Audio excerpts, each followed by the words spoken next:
Welcome to Talking New York Real Estate with Vince Rocco. Our show is all about the exciting world of real estate and in particular, how it relates to the luxury New York marketplace. But if you are not planning a real estate transaction in New York, we still have plenty of information you can use no matter where you are. Now, here's our show.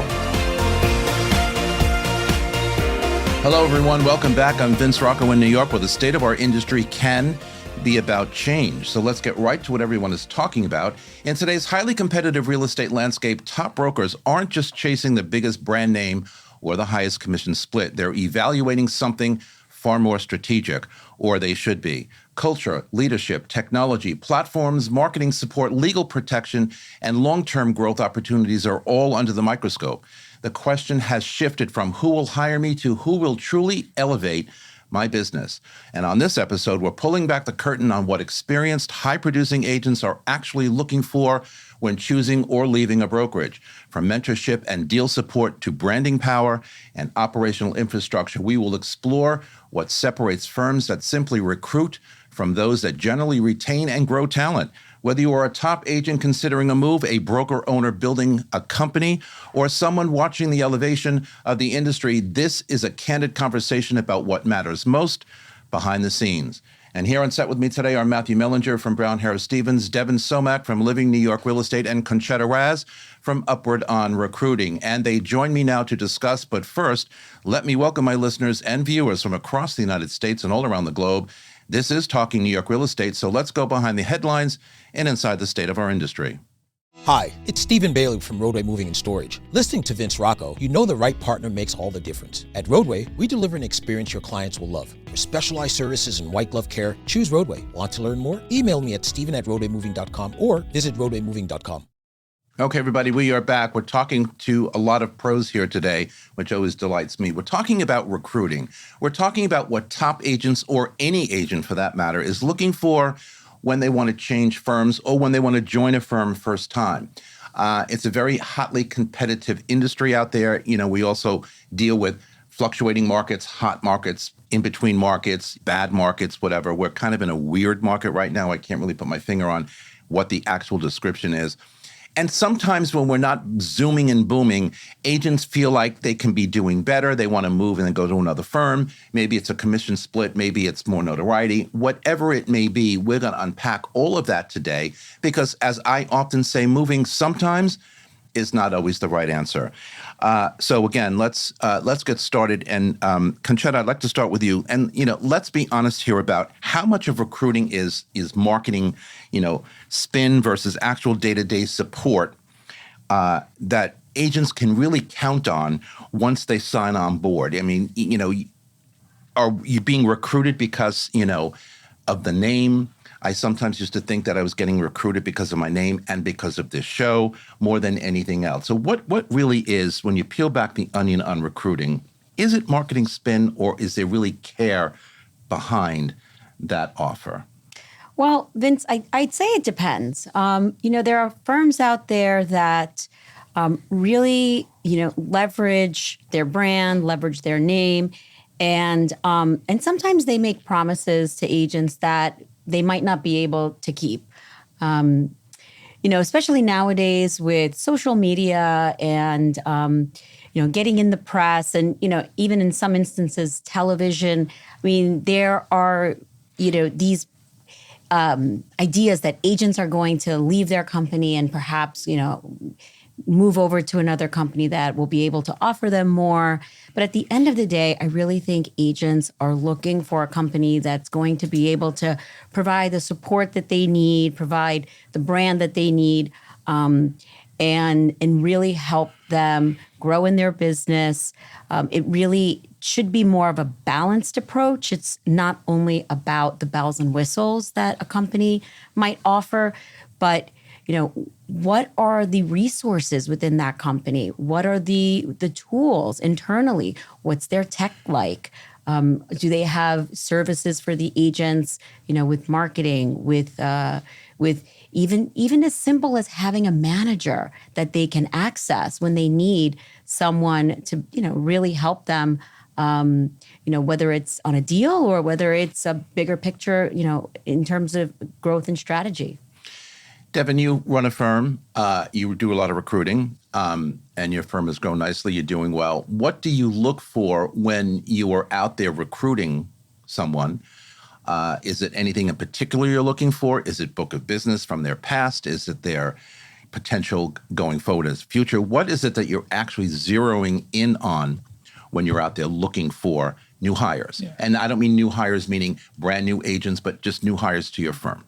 So we've focused on quality over quantity. So a lot of our hires are more strategic in the sense of, what need or, what value add could the agent bring.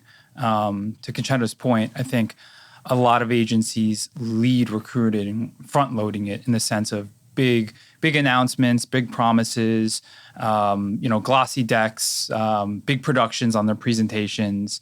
But really the true test for both the agency and the agent is 90 days from that recruitment meeting. Is there collaboration between the two? Are you working together? Is there actual business being conducted? Are the agents getting business from the agency? So we focus less on like a quote unquote vibe check when an agent is recruiting with us, but more so on, how could we work together in a productive way where we both benefit? When you're actually, when I ran my own company for 4 years and I did a lot of recruiting, I was kind of out of 5 partners. I was the one who was managing the agents and recruiting agents and whatever else. I didn't know you then, otherwise you would have helped me out. But, and actually Conchetta said something this morning on one of your posts about consistency, energy, and follow-up in people that she looks for when she's interviewing people. Does any of that make sense to you? Again, versus the book of business, do you want an energized person who is going to follow up with you and potentially with their customers? Yeah. And consistency always, in my opinion, makes all the difference. Yeah, absolutely. I mean, consistency and persistence, right? We're in a sales-driven industry, right? So how you present yourself correlates to how you're actually going to conduct yourself in the field. So absolutely, are they following up? How do they present themselves in person? Even from their email follow-ups and the context that they provide and represent themselves, I think is very important. Conchetta, so you did post that this morning, and I did read that. Tell us what what inspired that? What is it about that that's important to you as a recruiter, talking to people like Devin, talking to other company heads, and they're telling you what they're looking for? How do you put that all together for them? Vince, what I think is that when you want to bring someone into your organization, you look for a few key things, right? First off, can they do the job, right? Mm-hmm. Secondly, do you want to be around them? That's where the energy comes in, because you're going to be spending. Energy is very big in my world. You're going to be spending time with them, right? Mm-hmm. So how do you feel when you're around them? If you like that feeling, you're going to want them with you, right? So I think that's really important. And yes, of course, follow-up is very important too, because you want to see how someone will behave, not only during the courtship process, if you will, the recruitment process, but just in their business day to day. Yeah. Matt, you've been here for a long time at Brown Harris Stevens. You're also one of our top performers. You have a lot of energy. You're fun to be around. What promises do you think brokerage sometimes routinely make that they struggle to deliver, say, 5 months later, 6 months later? I think it's twofold, just because I've been on my fair share of interviews where, I've taken meetings just to sort of see under the hood. Exactly. I come from an ops, marketing, and trading background. So for me, systems, operations, and procedures are incredibly important, because that's really, aside from the brand itself, that's what really differentiates one firm from another, what they can offer on the back end, right? Because our job is to be front of house selling while they're supporting for the most part. So I think a lot of the over-promising and under-delivering tends to happen, one, on the marketing side, two, technology, because every firm, and we were not going to name names today, but a lot of firms always are leading with, we are embracing AI. We have these robust back-end systems to help you on the go with your clients. Yeah. And when it comes down to it, do some do a little bit better than others? Yes. But for example, Brown Harris runs off of Real Plus, right? There are other firms in the city that also run off of Real Plus. It's a very robust platform. We all have the same skeleton, and then it's basically what you build around it that matters. What I did find, though, and part of the reason why I stay at Brown Harris Stevens, is a lot of firms don't have as much flexibility in what they can provide to you. They might deliver a great product, but whether or not that product will work for your brand, or they can adapt it to work with exactly what you're trying to put out there, that's the big wild card in deciding whether or not the brokerage is a good fit and you should join them, basically. Devin, again, getting back to what we touched on a little earlier, I sometimes feel that brokerages aren't investing in agent success. They really kind of, and there are many examples out there, they're really kind of chasing headcount, building up the firm, numbers. We're the largest firm in New York, we're the largest firm in the world. And I usually sit back when I hear that kind of stuff and say, who cares? Mm-hmm. So what? Who cares is my hashtag on social media. Because I don't really believe that makes a difference to me as an individual or to you as an individual. Does that work? Does it work for a short period of time, and then the agent who was just recently recruited gets turned off and says, because I've seen a lot of this lately, and they go right back to where they started? Great question. Well, first off, there are agencies that purely focus on headcount, and it's, that model could work if you're transaction based or right. A desk fee. And there are firms that do that. And basically the model is as many agents as they could hire, the more revenue they're producing. But generally speaking, I think headcount is ego. I also think it's problematic for agencies because it could bottleneck them, right? So there's only so much business that could go around. Also from a support standpoint, right? They are kind of really dwindling if there's too many agents. And I think a better metric that agents should be evaluating when looking at an agency versus headcount is really retention rate. Our industry is so correct. Our industry is so fluid. In some cases, a large percentage of agencies are revolving doors, right? So a good question might be asking, what percentage of the top producers, how long have they stayed at this firm, and what are the reasons why, right? So I think actually, just to jump in, one of the things that Living in New York does really well is if you look under the hood, they have a very tight-knit group of top producing agents that have been there forever. Mm-hmm. And I only know this because Devin's actually my former boss. So we were talking before air, and he alluded to the fact that they knew each other in the past, but wouldn't tell me until we're on. Devin actually gave me my start in the business 10 years ago. Mazel tov. Congratulations. Yeah, it took me from the world of Wall Street and threw me right to the wolves. And then gave him to us. I actually, so I ran his residential sales and leasing team. How did I not know that? This is why I thought it was very strategic casting today. Actually, and not only that, but wasn't. I used to recruit for them too. I interviewed all the new agents. We thought this was planned. I thought it was planned. He told me that when he saw you, and I'm like, no, trust me, I can't think that far out. It was not. I've wanted you for a while. I always want him on the show, and I thought, Conchetta's here to talk about, the real ins and outs of recruiting. What a great group of three. He tells me, well, I have something to tell you, and you just did. Yeah. Wow. Yeah. Okay. I'm going to go right back to you, Matt, because you mentioned a little before about taking meetings. I have too through the years, and Conchetta and I talked about this a little before. But, it's always, not right for me or not good for me because I'm really, really super happy here at Brown Harris Stevens. And I mean, I really am. If commission splits aren't the full story, what are agents where are agents really quietly losing money? Is it fees, caps, internal cost?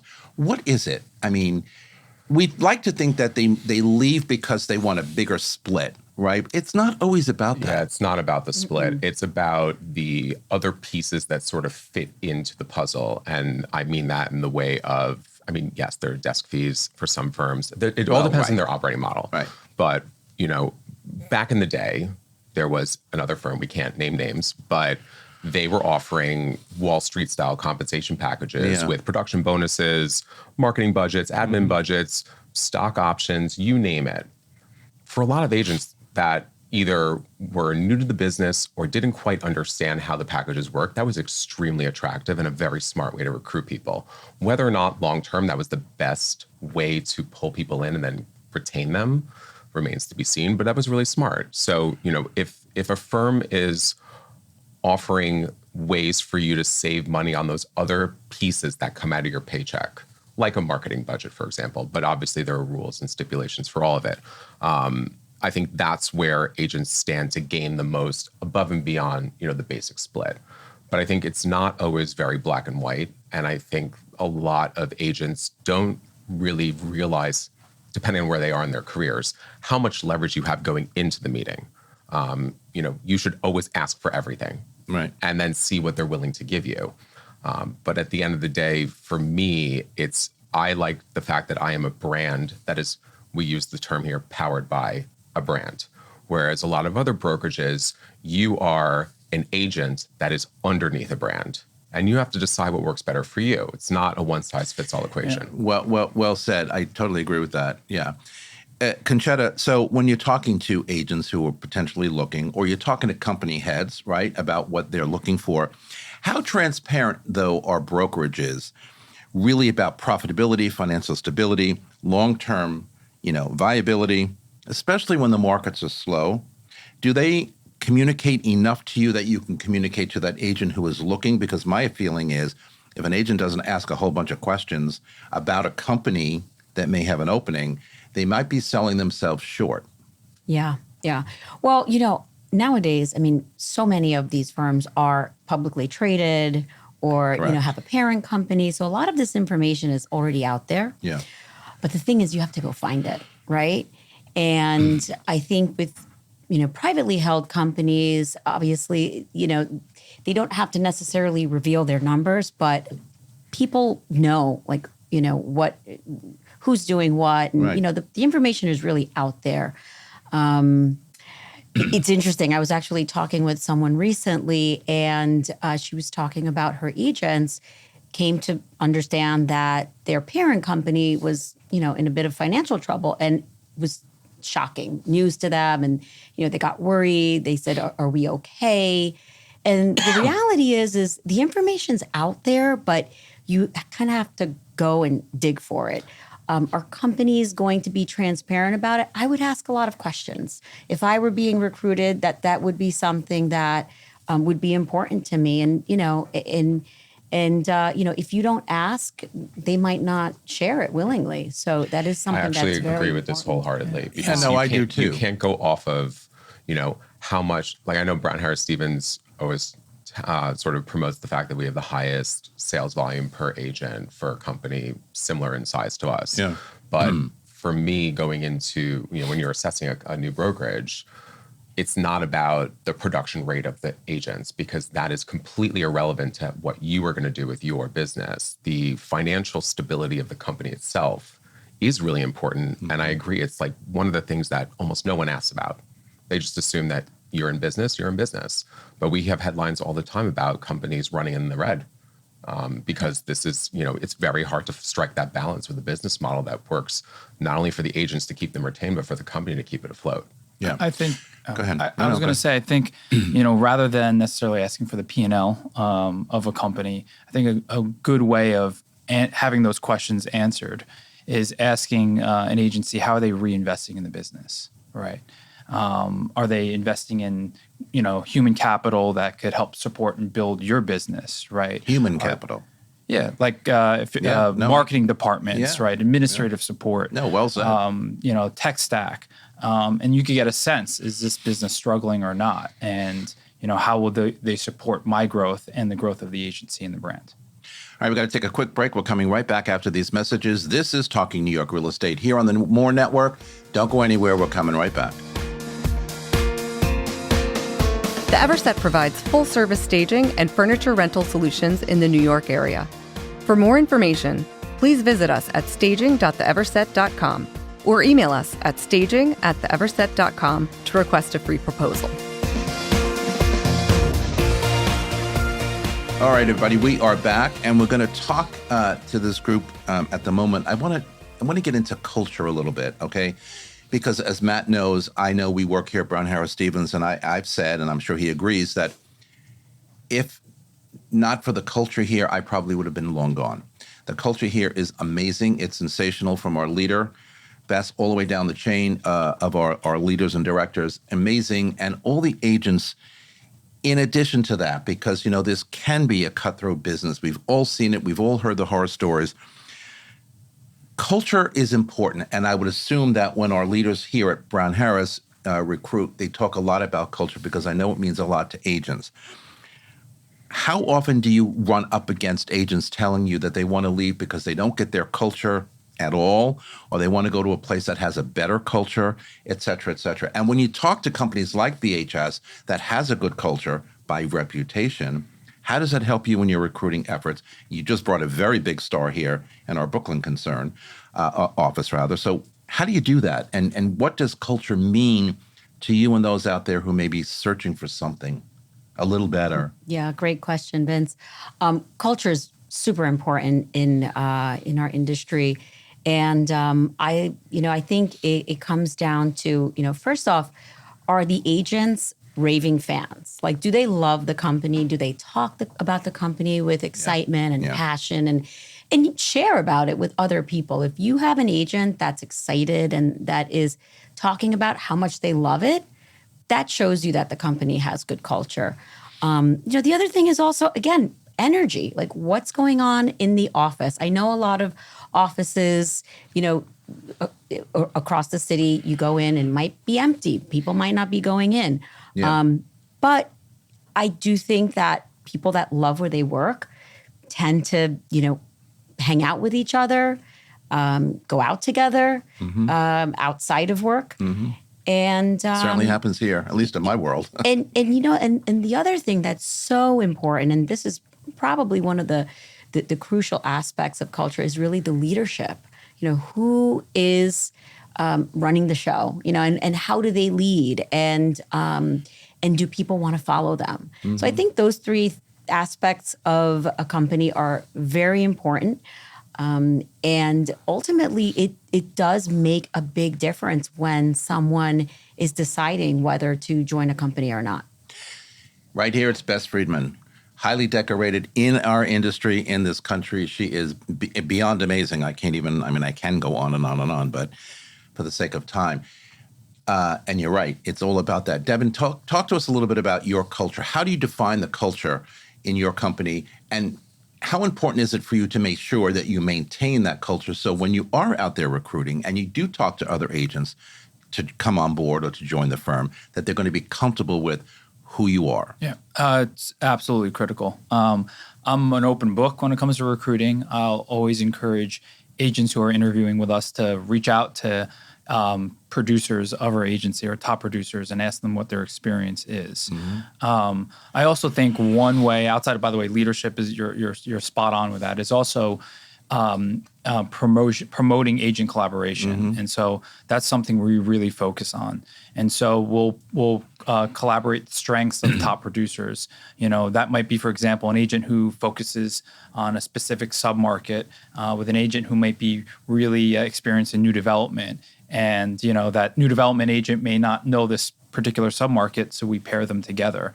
And when you get— That's an important point, because new development agents are pretty much focused on or zero in on their product. Walls, of their building. Exactly. And so we always look at ways where not only could they collaborate, but also grow together. And when you create an environment where you're one team, I think that creates a healthy work environment and a productive one, versus creating an environment where it's ultra competitive and people are fighting over leads in business. Matt, wax poetic about culture, not only here at Brown Harris Stevens, and I think you would agree with what I said before, but to you, how important is culture, and what does it really mean as a top producer here, as a popular agent here? How does that really affect your day-to-day business? So I think before we even get into that, there is a fine line in this industry between culture and cult-ish, if that makes sense.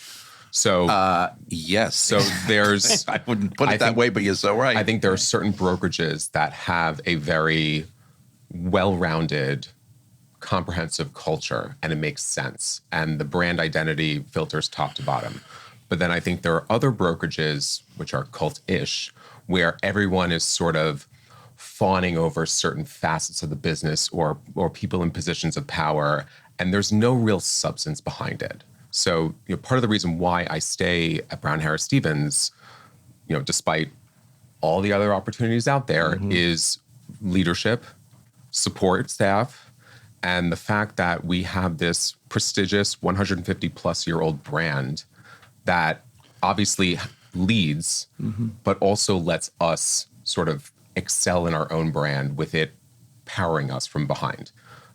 So I think, culture is incredibly important, but it's really easy to get lost in a firm that is what I would call cult-ish, where there's really nothing behind the sexy marketing and the image and the graphics and the social media outreach and the exposure and the reach. And you typically can tell the difference between culture and cult-ish, because cult-ish, they will all repeat the same thing verbatim. And I mean the agents. So when they're talking about how great their company is, it's almost as if they're programmed to sort of spit back this, you know what I'm talking about, spit back the same lines. Whether they realize it or not, they all say, and they don't know each other, they all say the same thing. But then if you ask like the why, it's just like, well, because we have great marketing. I'm like, okay, but what? What about it? Why? Or like, leadership is just so inspirational. I'm like, what have they done to inspire you? They can't answer the question. So that's, and 8 years ago, I could not tell the difference between the two. Now, 10 years into the business, 10 years plus, I get it. Yeah, I mean, culture is everything, not to beat a dead horse, but culture is everything, feeling comfortable with, even if you're working in corporate America, that I did for 20 years before real estate, you have to feel like you fit in, that you're in the right place for you, who you are, etc. Conchetta, so do you get feedback ever on from agents where they've been placed somewhere, or they call you if you had nothing to do with their placement and say, you know what, I just can't deal with the culture here, for whatever they explain to you, help me? Do you find that a lot of people are agitated with their company's culture, or don't get their company's culture, or they just want to move? I think, things change. Because again, culture right? is everything, I think. I think, obviously things change. And what I've been hearing a lot lately is fear. I've heard from a lot of agents, a lot of fear around change and what's happening, and how certain changes internally might affect their business. Expansion has come up quite a bit. And so before someone leaves a company, it takes a lot, because people don't like to move. It's very disruptive in your business to leave your company and go to another company. It's expensive. It's very expensive. And it's expensive. It's very expensive. Yeah. But, if I could say what I've been hearing a lot lately is, fear of this change and expansion and how it's going to impact their business, and, also disgruntlement, so to speak, over new things that are being implemented, such as transaction fees. This is something that's come up. I heard about that this morning. I didn't know anything about it. And agents are saying, a lot. We're going to get a lot of pushback from our sellers, from our buyers. So these are things I've been hearing lately. Talk to us a little bit about, markets like this, and then I'm going to ask these gentlemen to chime in as well. Weird market, as I said at the top of the show, kind of slow. High end is doing deals, more cash deals than not. We've struggled for almost 2.5 years now with interest rates, which we're kind of getting to level off. Inventory right now is our biggest problem, lack of inventory. So there's not a lot to sell. So there's not a lot for buyers to actually go out there and look for.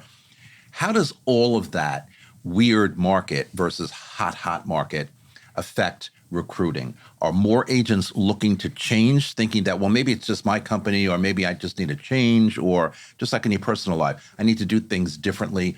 Maybe I'll feel better. Does that apply at all or not? In a way, yes. I mean, I've had a lot of agents reach out to me saying they want to leave the business. They want to get into the developer side. Everyone's wants to go, work in-house. So that's what I've seen lately. I actually love that. I was a new development salesperson for 18 years. I love it. Well, that's a little safer because you get benefits and safer. Base salary. Correct. And I still get to do my resale. So, you get the best of all worlds, but I'm sorry to interrupt. Yeah. And obviously it's a very coveted position to go work, in-house for a developer. But the reality is the changes in the market have, really impacted agents to look at their business and reassess, do I really want to be doing this? Devin, from a cultural perspective, based on what we just talked about, how things change in weird markets, slow markets, whatever, agents start feeling, well, maybe this is not for me, maybe I need to move on, whatever. Do you sense that with any of your agents, top agents or not, at your company? Or does it seem like, okay, we're just going to ride this out until we as long as we can, and then maybe things will change and get better? What are you sensing from your population? It's just a little bit of a plug for my company right now. We actually have kind of the opposite experience. We couldn't be busier on the recruitment side, and that's because that's incredible. Yeah, well, we lead with stability, right? Our agency, how we're really different is we're highly specialized in the sense that we provide inventory and relationships. So a high percentage of the revenue that's generated from living is actually from agency-led business. So agents like coming to us, not everyone obviously, but a lot of agents like coming to us because we provide opportunities. So we may not lead with the big production in the recruitment meetings, but we're leading with actual business. And so, I always tell agents that come in that are hyper-focused on their commission splits, instead of asking that question, the better question is, what are you getting in return for the business that you're bringing? And so what we provide is actual concrete business and introductions to our network and our relationships. And so for us in quieter markets, we've actually seen more agents come to us because the visibility of the business that we provide. So. Well said. Matt, is collaboration, and again, some of the recruiting situations you've been in, I've been in, whatever, is collaboration generally encouraged, or are top agents actually competing against each other for internal leads, visibility, notoriety, look at me, don't forget me, whatever? How do you think that collaboration works or doesn't? I mean, I think it obviously depends if you're already working on a team or if you're a solo agent, because it's a very different experience. Well, I wanted to talk about teams, but go ahead. But for me as a solo agent, I encourage collaboration. I work 2 different markets. Yeah. So I need to be, last Friday, for example, I was in the Hamptons working in the morning, and I was in Manhattan by 3:00 showing in the afternoon.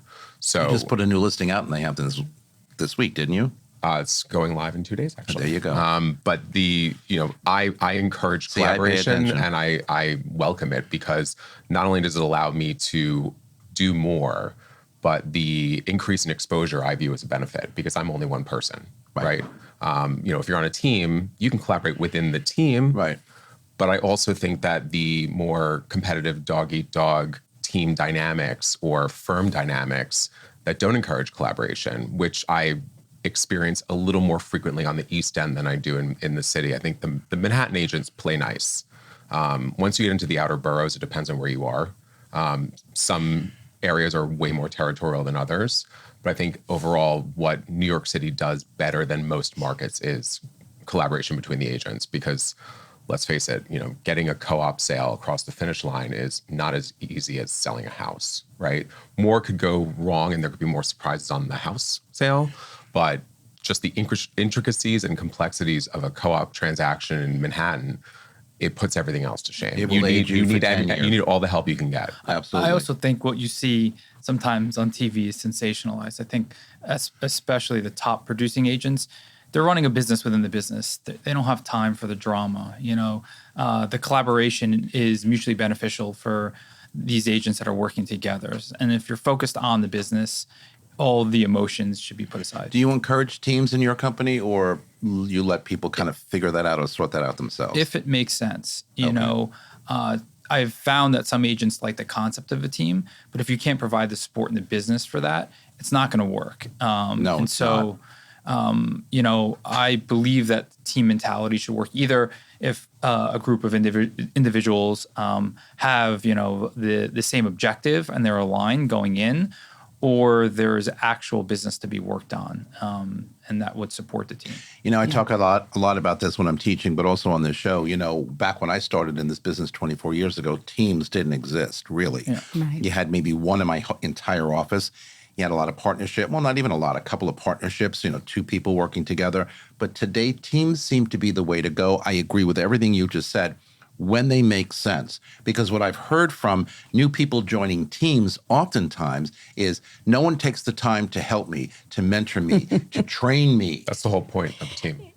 You would think, at least. That is the whole point of team. So I was going to ask Conchetta, so when you're talking to team leaders who are out there recruiting or asking you to help them find agents to join their team, what's that dynamic? Are they willing to mentor, to train, to grab somebody, as I say, by the arm and run with them for as long as it takes? Or I mean, the reality is the top agents, they're really not, there to mentor. They're there to But that's my point, to do yes. business, right? And so, if someone's joining a team, typically what they're looking for is mentorship.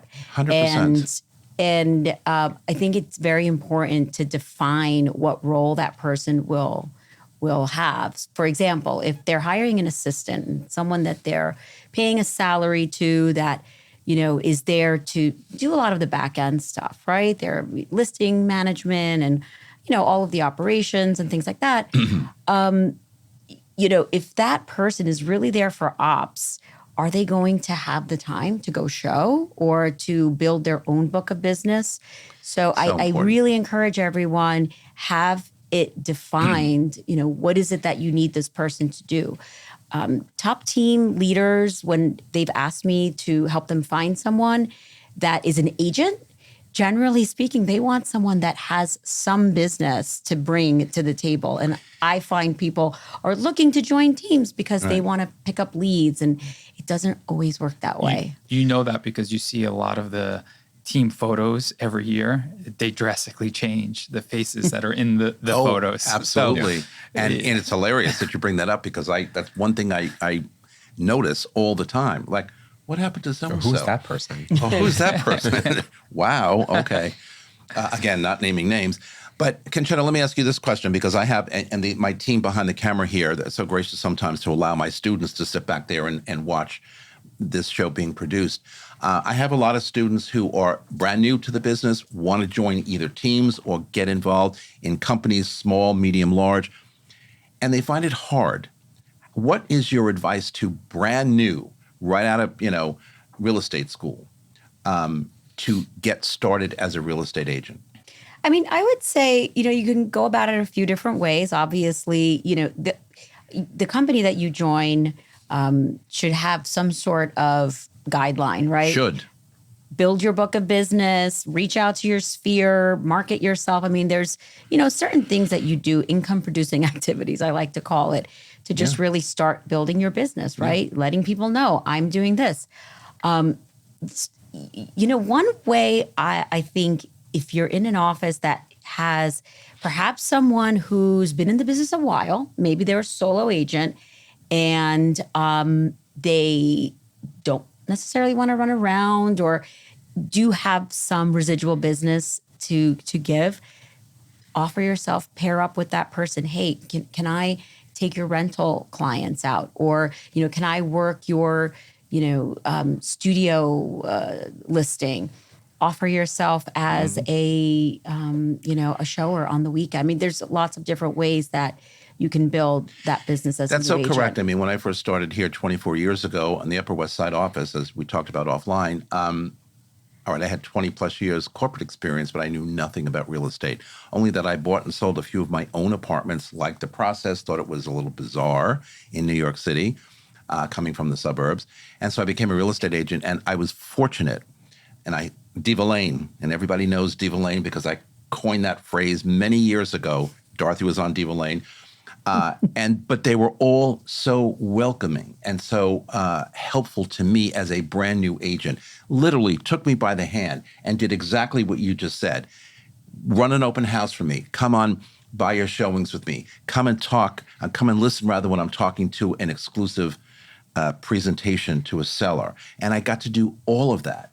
And I had people skill because I was selling tech for many years at IBM. But in real estate, it's a whole different people business. But they were gracious and generous enough with me to do that. They are all still my friends, all of them, because 24 years later, they taught me everything I know. And so when I talk to these younger, brand new out of school students, I'm like, you got to get yourself into a situation like that if you can. But hiring companies are not so fast to do that when they're brand new, especially in slow markets. Everybody wants, a top producer. Yeah, and the reality is this business is not for everyone. No, it's not. People think that they're going to become a real estate agent and hit it big, and they see the shows. And when I interview people and they talk to me about the shows, it's not reality. Oh God. It's Don't very, get me started. You have to really work hard. And you have to have a certain personality. Yeah. You have to, not be afraid of being rejected. And there's a lot of letdown in the beginning, of course. I mean, you do have wins, but it takes time to build a business. It really does. So, I think sometimes people come into the business and discover it's not quite for them, and they leave. Okay, we've got to take another quick break. One more block coming up. We're going to talk about technology and how that can persuade agents to join firms, leave firms, etc. Right after these messages. This is Talking New York Real Estate on the More Network. Don't go anywhere.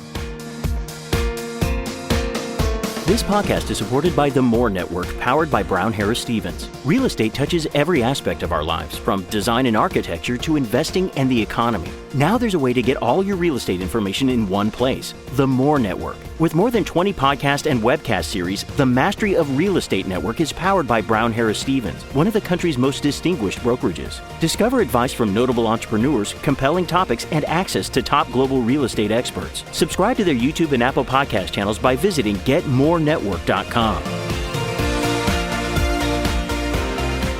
We are back, and I want to end the show talking a little bit about technology, how that plays into recruiting, how that plays into either a top producer, a regular producer, someone brand new. What does technology really mean? Now, listen, I say this all the time. I'm old enough in this business to remember 24 years ago when I started, there wasn't any website. I worked for, a number one real estate firm, and we did not have a website. No one did. And then we were the first firm to come out with it. And then Corcoran came and Elliman came right after us. But can you imagine doing this job without a real estate web page for your company?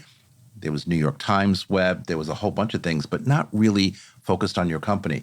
As we've gone through, these devices, as we all go to bed with and wake up in the morning, can't lose these things, barely weren't existing in our industry. I remember running to the payphone on the corner to make a phone call about a listing showing. It was unbelievable. How did we do that? Today, technology is, I don't want to say everything, but it's everything. Where our jobs are concerned, I don't think I could be a real estate agent in 2026 without technology.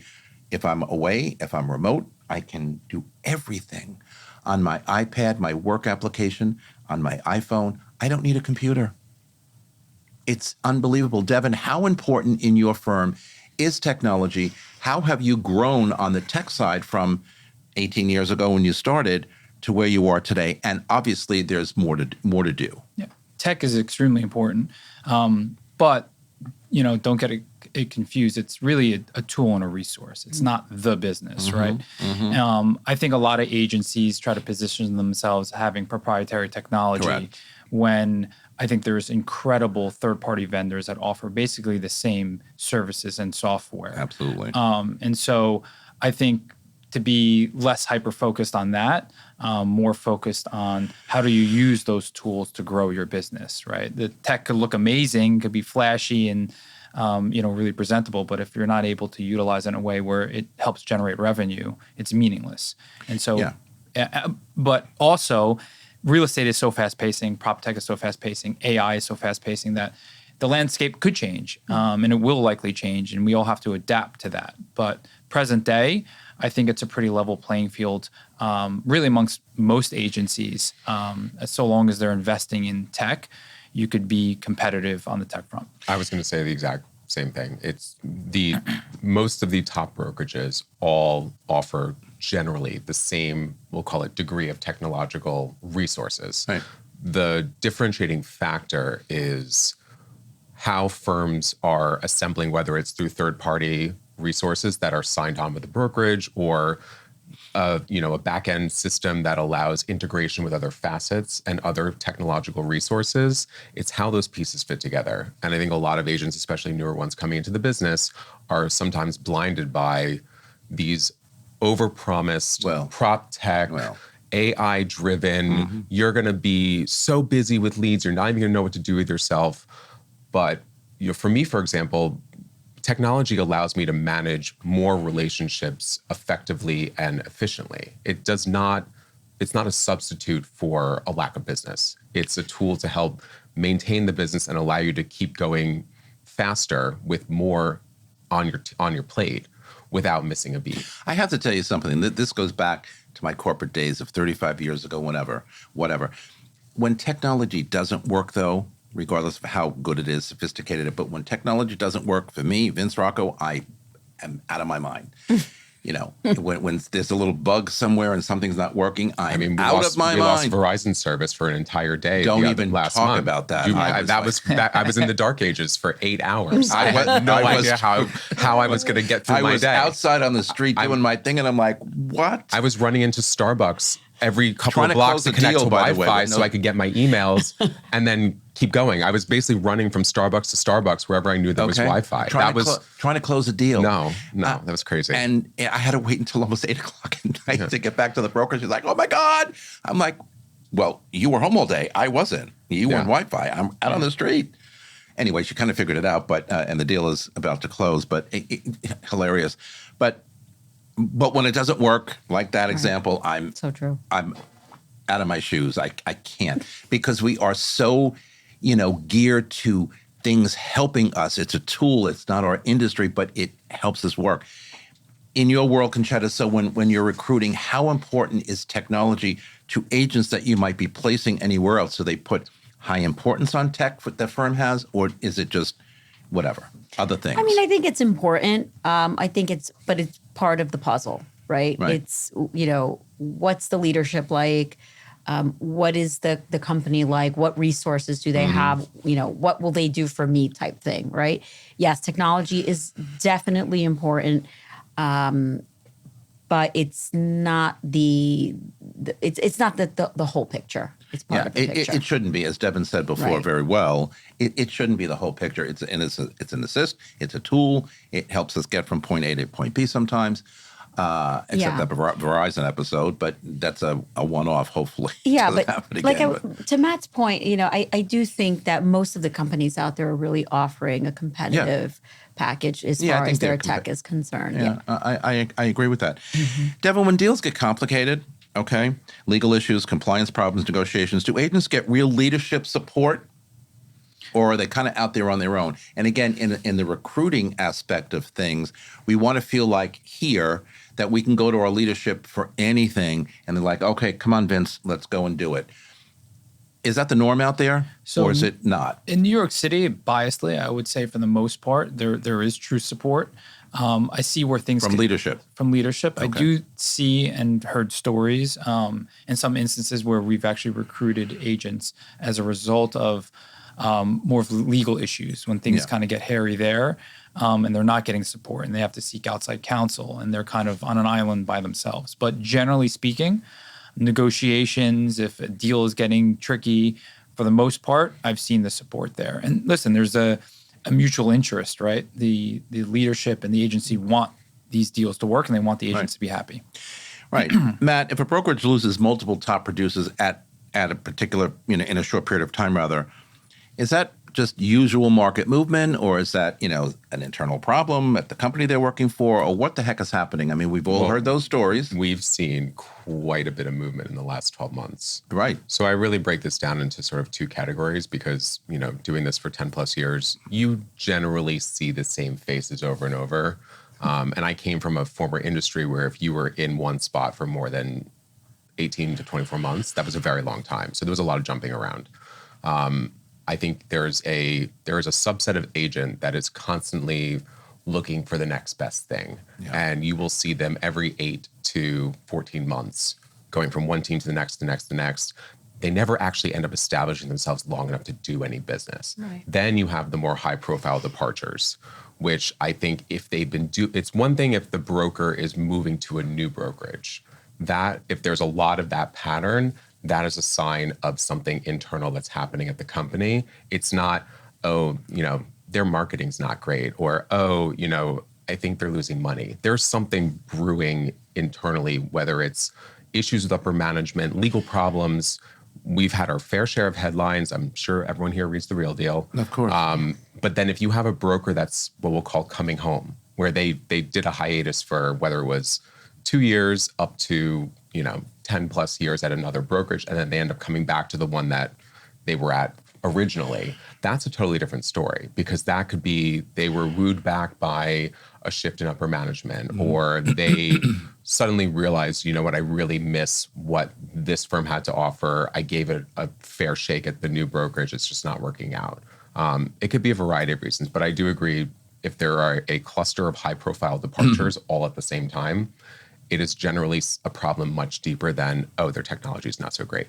It's really culture or cultish. Cultish. Yeah, no, well said. I agree with that. So, Conchetta, really, at the end of the day, or whether they're top producers or not, they just outgrowing the traditional big firm and wanting to just do something on their own or change up the model altogether. Even when I talk to people sometimes, and they don't even know what they want to change it to, but they're just like, oh, I'm just so over this, this culture or this bigness or this big firm, whatever. Maybe I need to do something else. Maybe it's a small firm. Maybe I want to go out on my own. Yeah, I've seen that. I've seen, not a lot, but I have seen agents go out on their own and, start their own brand. They, maybe are entrepreneurial by spirit and want a little bit more freedom. They want to do their own branding. They, have their own strong book of business and feel that they don't necessarily need their brand, their former company behind them. I have seen some of that, but for the most part, I think that agents really like to be at a company that has strong branding, has strong resources, has legal and compliance and all of the departments that they need to really to help them and power their business. So I think for the most part, agents like to stay at the more traditional firms. Of course, you have the other model where agents can go and go to a company that, they'll pay you a higher split, like a 90 or 100% split. But, I do believe that for the most part, agents prefer to be at companies, like Brown Harris Stevens, where the traditional model for sure is weaning out. You see that because of the mass consolidation in the industry. Even companies that have, sister companies, they're merging internally. And a large driving factor of that is that what we were talking about before, the tech, the marketing, it's becoming so streamlined that agents could go out on their own easily, or they could go to a high percent, split firm. So I think the industry is going in a direction of specialization. And that's what we focus on. Again, a plug here. We have multiple verticals. We have a large property management platform. We have a lot of developer, landlord rep relationships and inventory. And so although we may not have the headcount or the headlines or the banners that some of these other agencies have, that's kind of our focus and our niche. And I think agencies have to have their own voice. And tell us, the audience, the name of your company and where you're located. Living New York. We're based in Manhattan, but we have offices uptown. We have a presence in Brooklyn, Queens, basically all the boroughs. So, I think in general, the industry is going to be more niche and specialized. And I think the agencies have to figure out a way that they're different. It's so funny you said that, because as I mentioned Diva Lane before, and when I first started, with a whole bunch of awesome, unbelievable agents, and they still are, one of them pulled me aside one day and said, and I may have told the story in the show, so forgive me, but Vince, you're going to be good, we think, but you've got to figure out what your niche is in this gigantic industry of ours. Is it neighborhood? Is it type of apartment, condo versus co-op? Is it townhouse? Is it whatever? And I went home that night and thought, how do I even come up with an answer on that? And then I realized, I said, you know what? I had just helped my mom buy a new condo development up in Westchester after we sold our family house. She bought one. And I said, I want to do brand new development as my niche. Dorothy Somack came to me one day and said she was on site at an Upper West Side building and said... The Sheffield? No, the Hudson. Okay. I'm too busy. My reseller's going crazy. I can't do this. I've already spoken to our leader over here, plus the developer, and I mentioned your name without even talking to you, Vince. I'm so sorry, but I think you'd be great at this. Blah, blah, on and on and on. End of the story. 15 years later, I remained a new development thanks to Dorothy, and I love her for it and many other things. But that was my chosen niche, and she somehow read that and knew that, and she helped me get it. That Diva Lane agent was like, wow, you really pulled that off, didn't you? It was just my suggestion. I'm like, well, what are you going to do about that? Last question. What's a question that every agent should ask leadership that most are uncomfortable to bring up in an interview kind of setup when they're looking to change, join the firm, whatever? What is that tough question that they really are uncomfortable with? I have a couple. I don't know if this one's necessarily a tough question, but if I were an agent going to a new company, I would ask them, will you sit down with me once a year and, go over my business and show me where I can grow or, just help strategize with me. Like that's something I definitely would want to do with my, manager. And then the other question I would ask, which is definitely an uncomfortable one, is, what will you do if my business goes sideways? If I have, a dip Great question.